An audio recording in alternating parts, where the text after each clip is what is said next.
for helping me with my presentation. Graduation is an exciting time. It's both an ending and a beginning. It's warm memories of the past and big dreams for the future. As a senior, the first semester is spent stressing about college applications and deadlines, being active in the community and school, and also having time for schoolwork, friends, and working at a part-time job. With my last chapter of public high school coming to a close, I spent my spare time reflecting on how I got here and how my decisions that I have made embraced and changed the person standing before you this evening. Flashback to about 3 years and 3 months ago. I was a lone freshman walking in the wilderness of Kinsville High. I felt like I was the brazen gazelle, whereas the upperclassmen were the experienced predators ready to take on the fresh meat. My friends went to different schools, and I was the oddball of the group that had to go here. After a month of not communicating to my peers, I decided to do something drastic. I figured, if there was a time to die of social suicide, it might as well be now. After a month of not communicating, I gathered the courage to join SCA. SCA in high school puts on more events such as powder puff, construction, KHS leadership workshop, pep rallies, and student exchanges in middle school. Once I joined this club, I met people who I never thought I'd be talking to in a million years. These people who are now my friends have helped me come out of my shell and shine bright. Freshman year was splendid, and sophomore year was firing up. I decided, again, to do something drastic. I thought to myself, I could participate in other clubs, right? So I signed up for 5 different clubs, not including SCA, and I held leadership positions at 2 of them. I was staying active for club meetings twice a week, and pretty soon I was glowing. Each time I walked in the hallway, someone would shout my name. I was gaining a positive reputation, while doing something that I enjoyed. Sophomore year was fantastic, but when junior year came strolling along, I decided once again to do something drastic. When I was a sophomore, I applied and was accepted into an academy that was prestigious and well-known among the rest. I was to start my junior year there, and upon graduation, I would have a guaranteed acceptance into any in-state college in Virginia. I thought to myself, well, this year can't be that bad, right? After a month being at this academy, I underwent to get back to my home high school. I tried to establish the connections and recreate my life at Kinsville. However, that was impossible. Upon my return, I signed up for 2 more clubs, 2 community service projects, and 3 AP courses. While attending Kinsville, I made personal connections with each teacher that I've had. The numerous experiences, friendships, and relationships that I've made here cannot be mimicked nor mirrored. Kinsville has an uncanny ability of success and determination.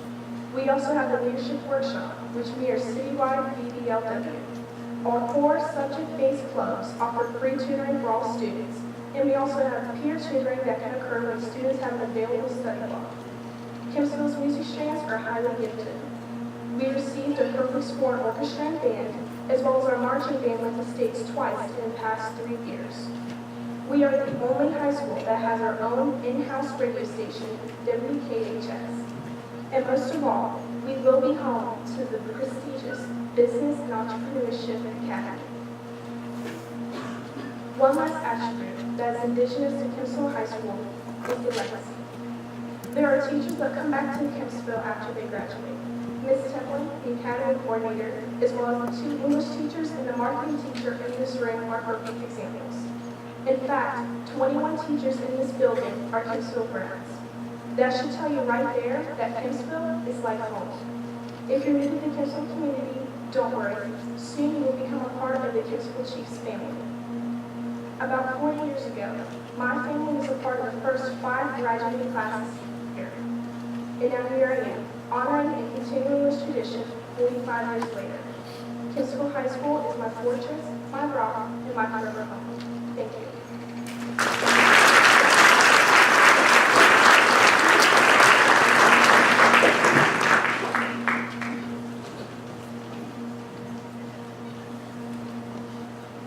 Please join me in thanking Pat.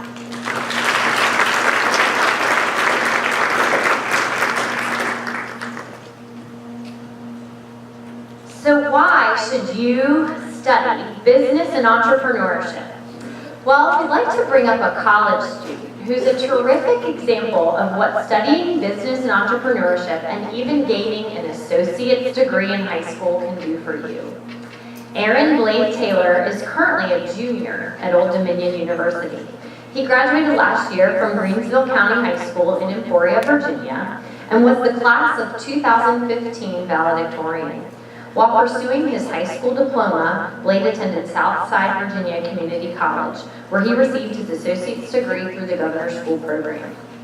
Blade not only took a rigorous approach to academics, but he also started his own business his junior year of high school that he still runs today called 3D Extremes, which is a customization service using 3D printing technology, as well as other methods like vinyl detail manufacturing.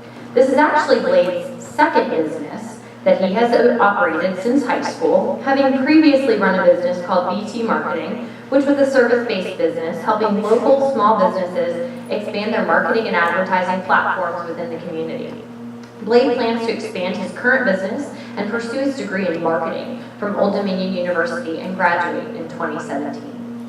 Blade is a shining example of some of the opportunities that our academy plans to provide to students here at Kempsville High School. I know you will be as impressed as I was with what Blade has to share with us about his experiences as a student and as an entrepreneur. Please welcome Blade Taylor to Kempsville High School.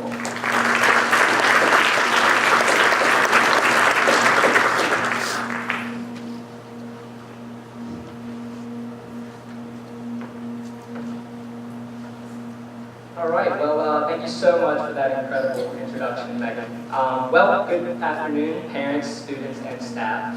First of all, I want to say thank you so much for awarding me with the opportunity to speak before you all today.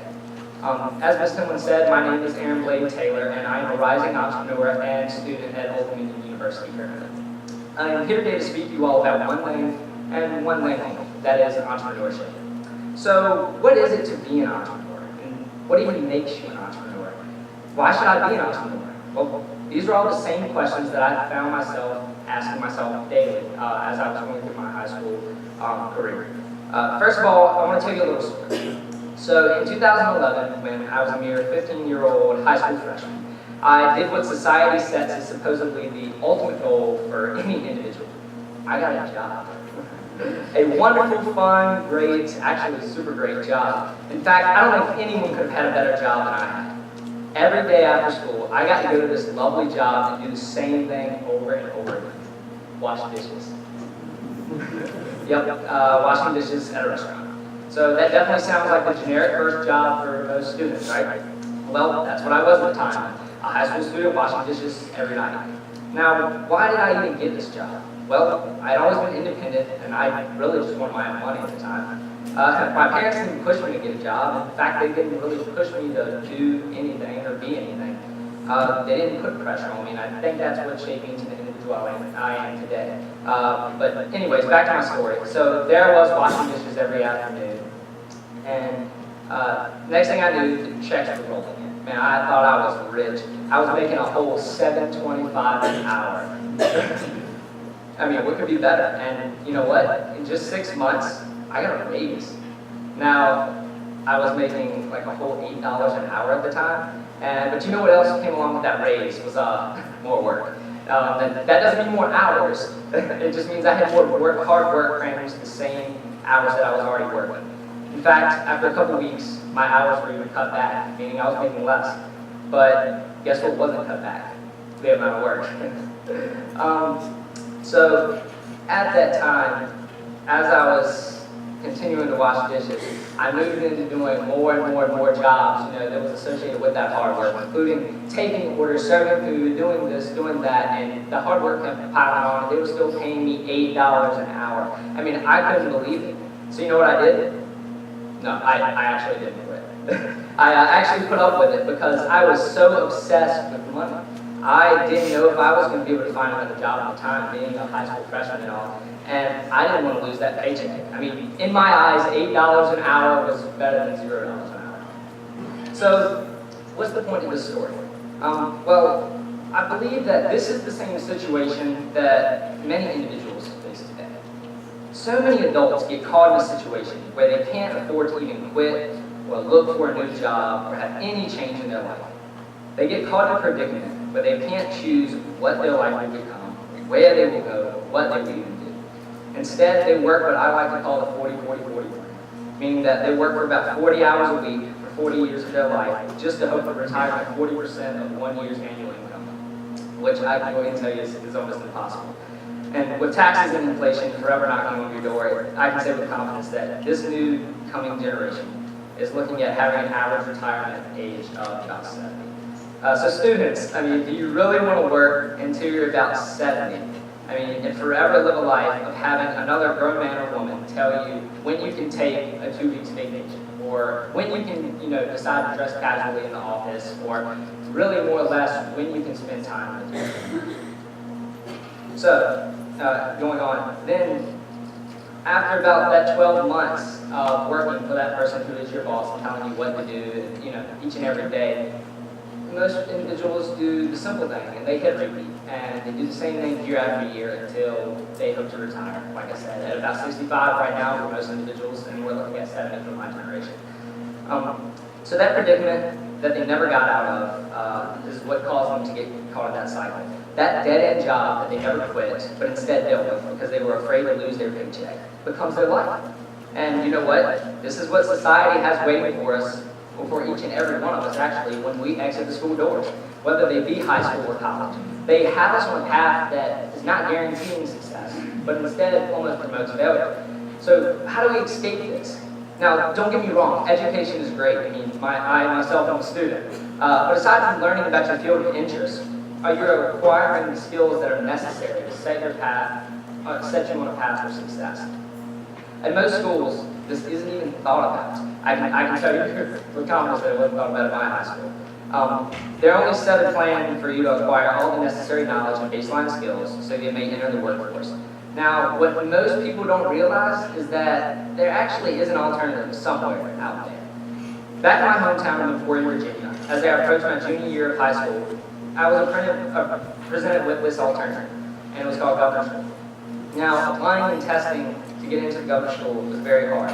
You had to, like I said, apply and test, and about 50 students applied on the Indeed that I was trying to get in, and they only took 7. And I was definitely lucky enough to be one of those 7. So what was Governor's School, and why did I want to be in it? Well, I can go ahead and say with confidence that I knew it would shape me to become a better leader, a better teacher, and a better person in general. Throughout my junior and senior year, this program threw more work at me than I could have ever imagined. We took college-level courses all the while completing our high school work. There were times where I was pushed to my limit and more, but you know what? I soon found that what I perceived to be my limit was far below my actual limit. So soon, I finished my Governor's School program and graduated with my full associate's degree before I had even finished my high school and work and received my diploma. So now, 2 weeks later, I did graduate high school and received the honor of being my class valedictorian, which was amazing. And I can once again say with confidence that none of that could happen without this new option, that new opportunity that I took hold of. Students, I believe you are all looking at the same, if not a better, opportunity in the face today. With the formation of the Entrepreneurial Academy here, you are being given the chance to better yourself as a person and set yourself apart from the rest of society. Now, I'm sure you will be tested, you will be pushed to what you believe to be your limit, but I can definitely say those will be the times you forever look back on.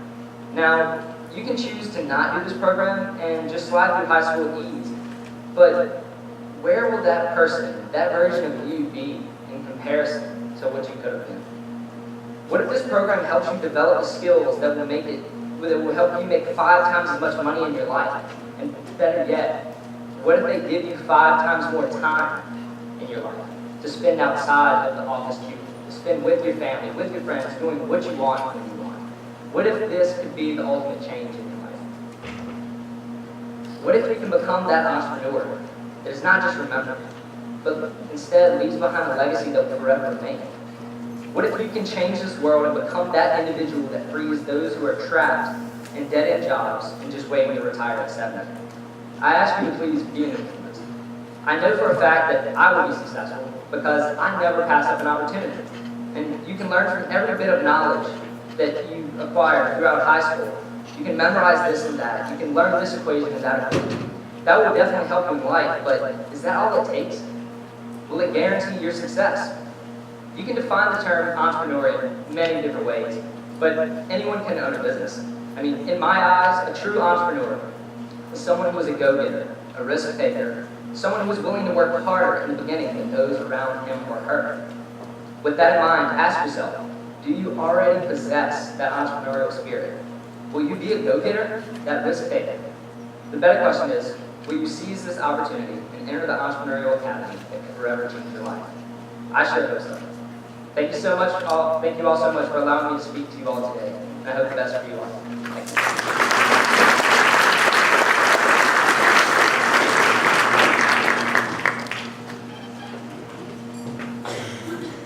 Please join me in thanking Blake for being here.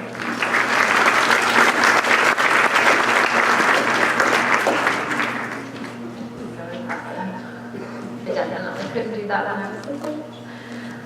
So our academy